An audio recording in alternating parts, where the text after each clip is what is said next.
Europe 1. Le grand direct des médias, Jean-Marc Morandini. Et le fait média du jour, c'est donc le retour médiatique du chanteur Bertrand Cantat, une information révélée par la rédaction d'Europe 1. 10 ans après la mort de sa compagne Marie Trintignant, le chanteur sort un album dans lequel il évoque notamment ses années de prison. Alors comment analyser ce choix? Bonne ou mauvaise idée? D'autant plus qu'il devrait en plus accorder des interviews pour parler de tout cela.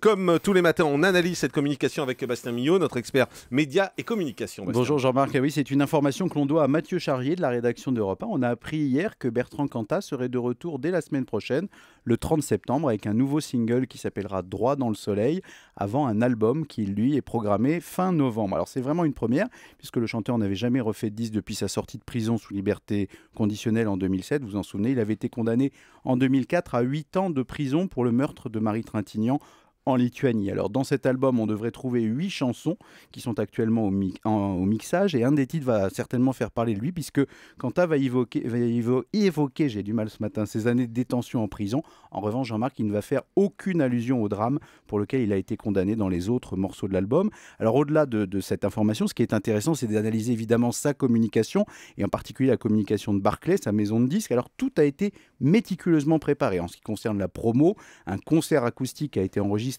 Et il y a un avantage, c'est que Jean-Marc, les images vont être directement fournies aux médias pour alimenter la sortie de l'album. Ça permet juste de contrôler à 100%, une manière aussi de protéger le chanteur qui va être sous le feu des projecteurs et des critiques qui ne vont pas manquer dans les prochains jours. Et puis autre information, et là encore c'est une vraie nouveauté, la maison disque a déjà annoncé que le chanteur sortira de son silence sans s'exprimer à tort et à travers, cite le directeur général de sa maison disque, mais en tout cas on peut s'attendre à des interviews de Bertrand Cantat, donc une sortie d'album qui va faire une véritable polémique. Et il faut le dire, c'est un retour médiatique qui se prépare depuis longtemps. Oui, parce que Cantat était resté dans un silence absolu, d'abord pour des raisons judiciaires, évidemment. Jusqu'en août 2010, son contrôle judiciaire lui interdisait de produire toute œuvre liée à la mort de Marie Trintignant et également de s'exprimer publiquement sur ce sujet. Alors très rapidement, il avait repris le chemin de la scène en choisissant la musique. Il avait fait des collaborations notamment avec les chanteurs Amadou et Mariam, mais ses détracteurs sont toujours présents. Vous vous en souvenez, en 2011, il avait essayé de participer au Festival d'Avignon, et cette année-là, Jean-Louis Trintignant, notamment le père de Marie, s'était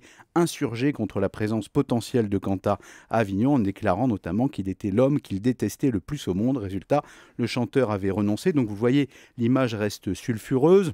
Les portraits dévastateurs se sont succédés. Cet été encore, on a entendu parler de l'affaire qui évoque son ex-femme Christina Radi, qui elle-même s'est suicidée en janvier 2010 après avoir fait état de violences conjugales. Donc des nombreuses zones d'ombre planent encore autour de cette disparition. Et évidemment, quand on a une personnalité aussi contrastée et qui donne lieu à autant de polémiques, eh bien, il faut millimétrer la communication. La réhabilitation de Bertrand Cantat est-elle vraiment envisageable? Alors une réhabilitation totale, soyons clairs, ça semble hors de portée, en tout cas très complexe. Pourquoi? Parce qu'il y a déjà cette image de violence qui reste ancrée dans les esprits, les polémiques qui se sont succédées, la prise de position de personnalités comme Nadine ou Jean-Louis Trintignant ont évidemment rendu beaucoup plus difficile un changement d'image pour Bertrand Cantat. Et puis donc, impossible pour lui d'avoir une promotion médiatique classique. Vous ne pouvez pas l'emmener en interview dans n'importe quelle émission, vous ne pouvez pas le mettre non plus dans une émission où les invités sont un peu malmenés, tous les dérapages sont possibles. Il a un atout, Bertrand Cantat, c'est qu'il a un fan club extrêmement fidèle, très mobilisé sur Internet et les réseaux sociaux, et ce sera sans doute ça